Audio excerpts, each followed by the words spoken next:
Hey, welcome to another episode of Food, Nutrition, and Wellness with Dr. Dan Remley. Today he's going to be talking about the skinny on fats, so stay tuned.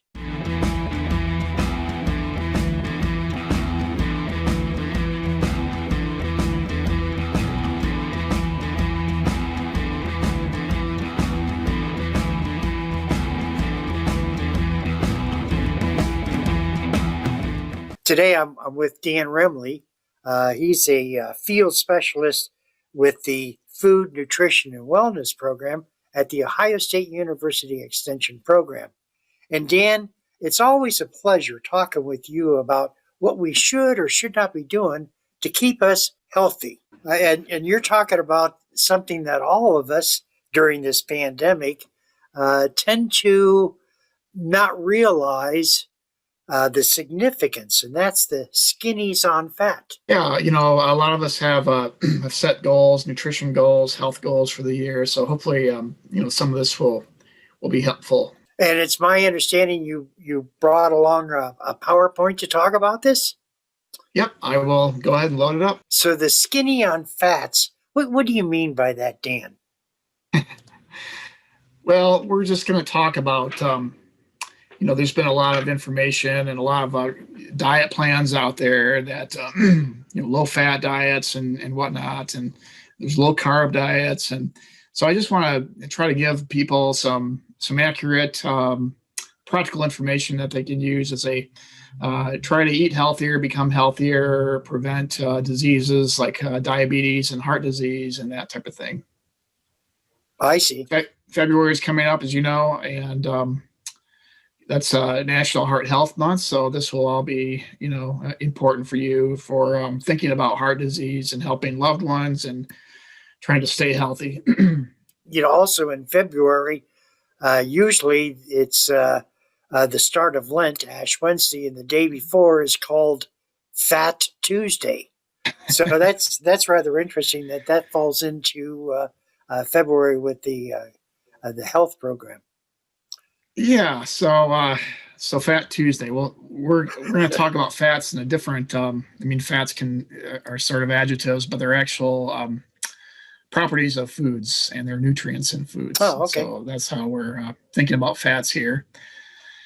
And so we're going to talk about fat and then what it does for our health, and then how much is too much fat in diets, and how do I know if a food has fat? And so we'll talk a little bit about label reading. So that's our program for today. So there are three sort of major nutrients in foods. There's proteins, there's carbohydrates, and then there's fats. And then there's vitamins and minerals that we also need to stay healthy. But we do need a little bit of fats in our diets and for our bodies to be healthy. But we don't need very much. And there are some new dietary guidelines out, and I haven't looked at these, but I think the recommendation is about 30%, no more than 30% of our calories should come from fat, and only 10% of those should be saturated fat. So we'll talk about what those differences are and what those guidelines mean. Calorie is a unit of energy. So when our body burns food and it converts it to energy that we use to do everything that we do in life, calories help our bodies function, and that's what helps us get up in the morning and turn on our computers and do shows like this. Right? It keeps our bodies going. It's kind of like it's like gasoline basically. So when it comes to calories, fats have is about twice as many calories as carbohydrates and protein. So protein and carbohydrates have 4 calories per gram. Fats have 9. And alcohol is another nutrient that we sometimes consume that has about 7, so it's similar to fat. So it has about twice as many calories as protein and carbohydrate. But as I said earlier, we do need fat. Fat does provide calories, but it does provide nutrients as well that we need to stay healthy. Fat also helps our food taste good, right? Donuts actually taste good. There's a reason why people like donuts. They have fat in them and they taste good. But they also provide that texture. You think about chocolate, they provide that, that creamy texture that we like. They provide that tender brown color.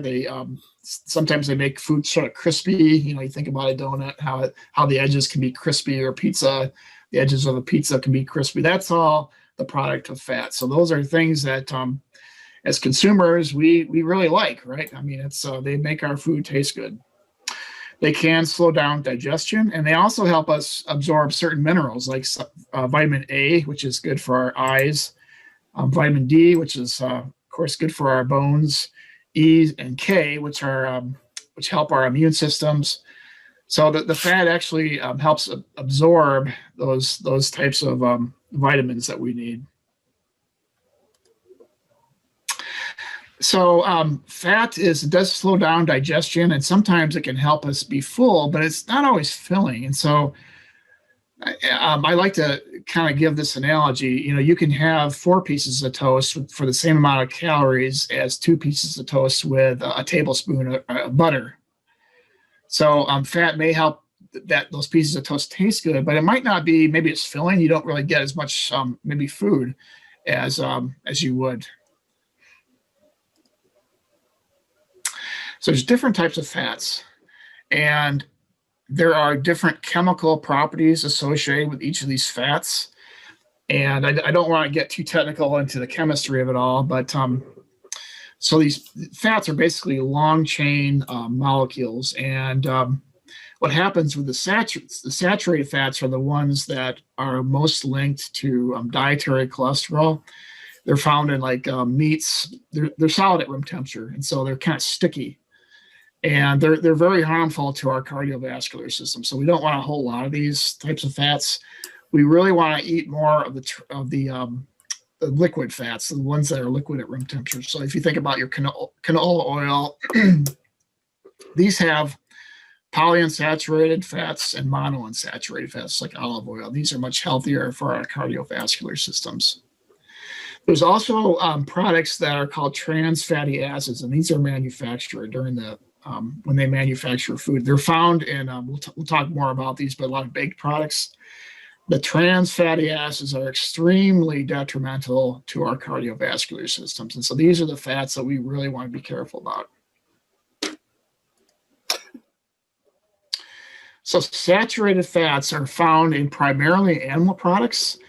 And these are fats, so as I said earlier, they tend to be solid at room temperature, but they're commonly found in meats, especially red meats tend to be higher.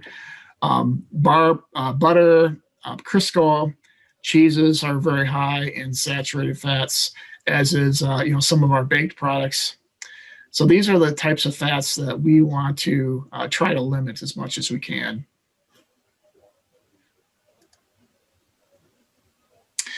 When we eat foods that are high in saturated fat, we increase our blood cholesterol levels, and therefore our risk for cardiovascular disease. Cardiovascular disease has been traditionally the #1 killer in the U.S., and people experience cardiovascular disease at early and earlier ages, and that's very highly dietary linked.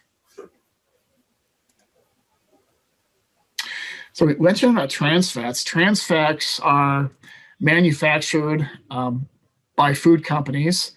And so what they do is they hydrogenate liquid oils. We said the liquid oils are healthier, but what they do in the manufacturing process is they hydrogenate these liquid oils. So if you see in the food label partially hydrogenated oil in that product, that means it probably has some trans fatty acid.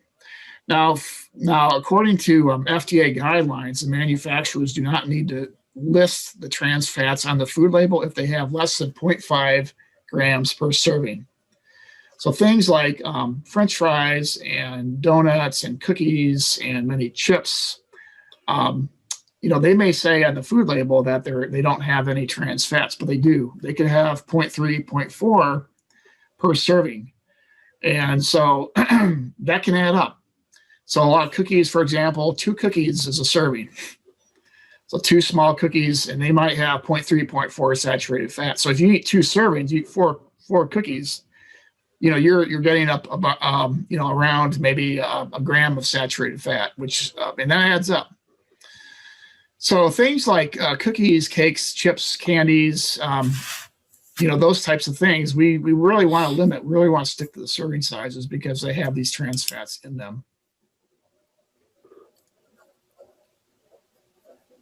And again, the trans fats are very highly linked with elevated blood cholesterol and then our risk for cardiovascular disease.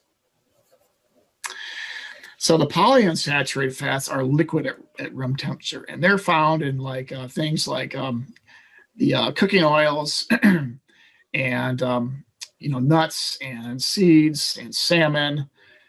These are healthier types of fats, and these are fats that when we're cooking, when we're sautéing, and preparing food, it's better if we can use these fats rather than the lard, the Crisco oil, that type of thing. These are healthier fats for our hearts and our cardiovascular systems.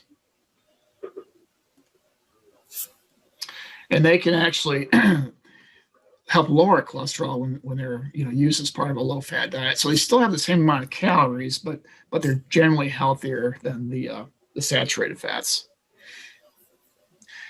The monounsaturated fats, these are a little bit different than the polyunsaturated. So these are like your olive oil, some of your peanut oils. They're found in foods like avocados and some other foods. But the monounsaturated fats are extremely good to have in our diets. And the more monounsaturated fats that we can consume, that's better for our heart and our arteries. So the mono and the poly, if you think about cooking oil, usually cooking oil is a mixture of monounsaturated fats and then the polyunsaturated fats, but these are generally healthier for us. Polyunsaturated and monounsaturated are also pretty stable when cooking too, so they can be used for salad dressings or stir fry, sauteing, those types of things. Different kinds of cooking oils that we have, such as peanut oil, canola oil, vegetable oil, have they come and indicated which is the best to use? The canola oil and the olive oils, like the peanut oils, are probably better if you can use those rather than the vegetable. And that's kind of based on the percentage of monounsaturated to poly. So some of them do have a little bit of saturated too, but not very much. I do believe. But yeah, we want to try and stick with the canolas and the peanut oil, the olive oils. Those are really good for us to have. I know that when I was growing up, we used a lot of lard because there wasn't as much liquid oils, and lard was the mainstay. Lard considered healthy or not healthy? Well, we would most nutritionists would prefer that you cut back on lard when you're cooking and in favor of the liquid oils. I see. Especially when you're sauteing or you're stir frying and that type of thing. And that, especially if you have high cholesterol too. So if you do have high cholesterol, you talk to your doctor, but that is one change that you can make, is to not use the Crisco when you're stir frying or you're sauteing, to really try to switch over to those liquid oils like the canolas and the olive oil and that type of thing. Okay. So talk a little bit about cholesterol. Cholesterol, there's different forms of cholesterol, and maybe you've gone into the doctor to get your blood work, and you'll get the different readouts for your cholesterol levels. And so total cholesterol, I think we want to keep below, about 200 or so, I think is what's recommended. But there's different types of cholesterol. There's LDL and then there's HDL. But these cholesterol, this is what transports these cholesterol molecules. They transport fats to different parts of the body. And actually our liver will make cholesterol. So I think with their body, it's kind of like a thermostat. It's some of us are genetically predisposed to having more cholesterol in the body. So talk to your doctor. You may need a statin to get your cholesterol down, but it's the cholesterol that tends to build up in the cell walls of the arteries, and that's what causes the blockages and heart disease and strokes and that type of thing. So that's why we really want to keep that bad cholesterol called HDL down. There's another type of cholesterol called HDL, and HDL is a good kind of cholesterol. We want to keep that above about 45 or so. So work with your doctor. But we do know that cutting back on those solid fats in favor of the liquid is generally helpful to the cardiovascular system because it lowers the cholesterol. So if you have a high cholesterol amount and then you change your dietary food intake, does the damage that we have done to our blood vessels, does that go away, or is it still there? Well, that would be a question for if you do have a blockage, that would be a question you'd have to ask your cardiologist or your doctor if, how to reverse that.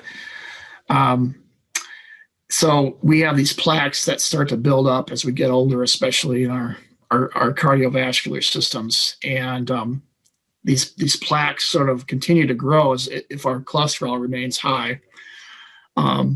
Whether or not we can reverse the plaques, I don't know. I think the strategy is to keep them from getting bigger. And now some people can do that through dietary changes, but most people to really get cholesterol down if it's elevated significantly would be to get on a statin. But talk to your doctor. The dietary changes can be very helpful though, and if you go on a healthier diet, you can probably impact your cholesterol level, I think, by about 10%, which can be significant over time. Yeah, it sounds like it. So the thing that another issue with eating foods that are very fatty, as I said, that fats have a lot of calories, and so they will promote weight gain and lead to type 2 diabetes, and that can further harm your cardiovascular system if you develop insulin resistance and diabetes.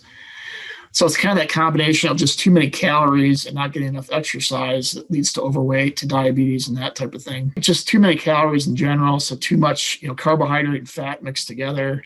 That's very problematic for our long-term health. But there are choices, little healthier choices that we can make. Like, if you're cooking with Crisco, to switch over to those liquid oils. There is cholesterol in foods that we eat, especially if we eat animal products, meats in general. This is a little bit of a debate though, because, when there's for example, eggs have a lot of cholesterol, but, we do need to eat a lot of egg. Eggs have a lot of protein too, and a lot of other vitamins and minerals. So the idea of dietary cholesterol in food, there's a little bit of debate in the scientific community. I think most agree that, we should cut back on animal products, certainly, maybe try to stick with 300 milligrams per day, but whether or not dietary cholesterol actually impacts blood cholesterol, there is some debate on that. So I would recommend that really look at your total fat and your saturated fat levels when you're thinking about when you're reading labels and trying to make healthy choices. Processed food has a lot of sugar and salt. Does that affect your cholesterol? Yeah, well, certainly that's a good point, Patrick. Especially fast food. When you eat fast food, it has or even any restaurant food has a lot of sodium, and probably, if you get like a hamburger and all the condiments. So not only are you getting a lot of saturated fat and fat in general, like in French fries and a burger, but you're also getting a lot of sodium too. And if you're salt sensitive, you have hypertension, that just exacerbates the issue of promoting cardiovascular disease. And you really want to make sure that if you do have hypertension, especially, you really want to really be careful about sodium as well as fat consumption. So what are the recommendations? There are new dietary guidelines out now. They just came out. So less than 10% of our total calories should come from saturated fat, and 30% of our calories should come from total fat. So that's saturated. That's all the polyunsaturated that we talked about. And then there's the dietary cholesterol. So there's a lot of different formulas that you have to. It's too bad that it isn't as easy to calculate. I agree. It can be challenging, and some people love numbers, and some people can count calories, I'll try to. I'll give. I'm going to talk about some little tricks Okay, that good, everyday good, consumers can use. good. This is kind of some people do like numbers though. So if you're on a 2,000 calorie diet, then 600 calories could come from fats, and so that's if you're counting grams of fat, that would be around 67 grams of fat that you would be allowed. It's kind of like a budget that you'd have every day if you're really concerned about fat. So if 67, 70 grams. So if you have butter, a tablespoon of butter is about 10, 11 grams. For margarine, shortening, a little bit more. Milk, whole milk will have 1 cup and that's about 6 grams of fat. Potato chips, small bag. A donut has about 18 grams of fat. So that I like donuts, but probably not something that we should have every day. So here is, I think this is a really good strategy for consumers that want to make healthier choices.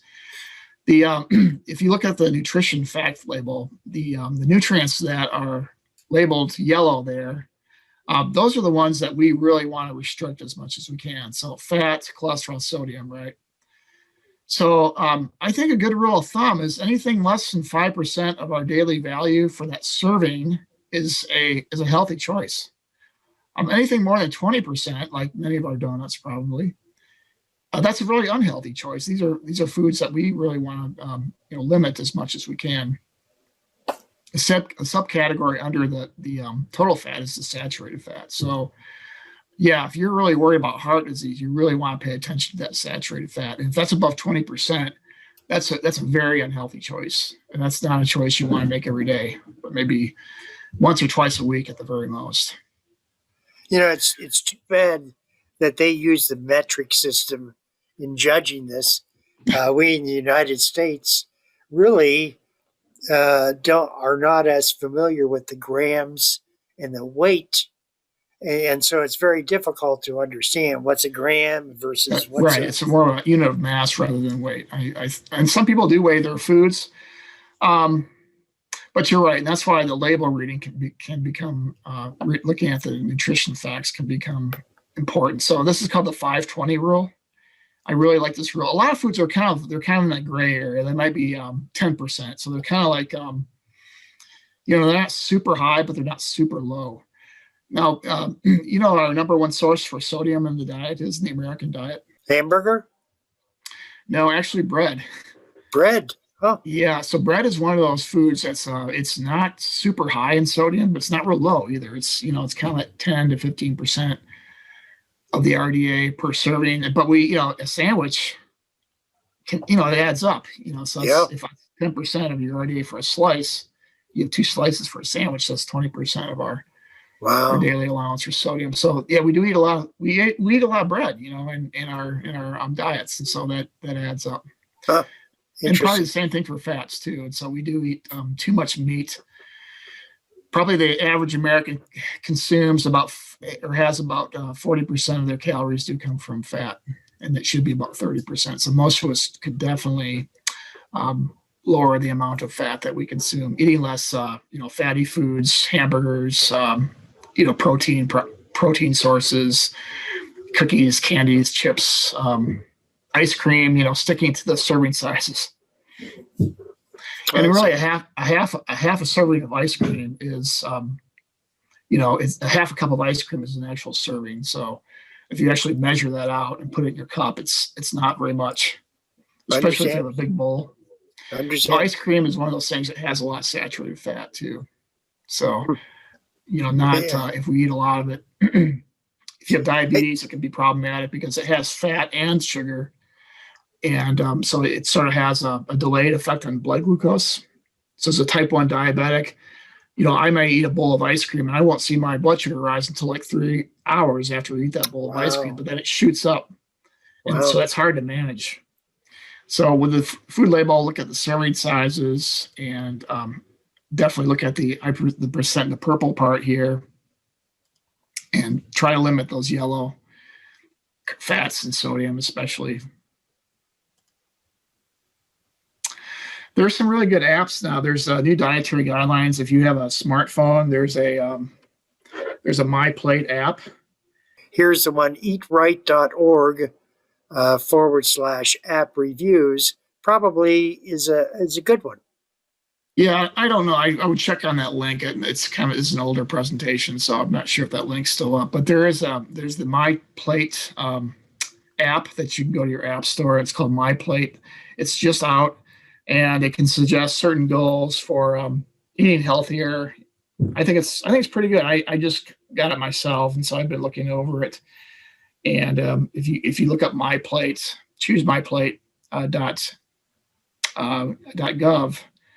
it'll direct you to that app. And I think it's a good starting point for people that especially have smart goals, want to eat healthier. Words of wisdom that you'd like to share with the audience about fats? I think overall, it just depends on your age and your lifestyle and your kind of what you want to accomplish in life. I think that small goals can really add up in the long run. And so if you're eating a donut every day, for example, try to cut back to maybe once or twice a week. Oh, so think about just small changes that you can make every day to maybe improve upon your overall dietary profiles and cutting back on fatty foods. Might be one of those changes that you make. And for example, if you drink whole milk every day, all day, try to switch to a 1% or a 2% or skim. Even you can even mix whole with skim just to get that. Just some of those small changes can really add up. It's kind of like putting a quarter in a piggy bank every day. It's after a while you're going to be. It'll help you, right? You'll have that savings in your bank, and it's the same thing. You're kind of investing in your health by making these small changes. Overall, in the long run, that really does add up. Hey, we're talking with Dr. Dan Remley. Dr. Dan Remley is a field specialist with the Food, Nutrition, and Wellness at the Ohio State University Extension Program. Dan, it's always a pleasure. I think you're starting to convince me to watch what I eat. So I really appreciate your information. Thank you for having me.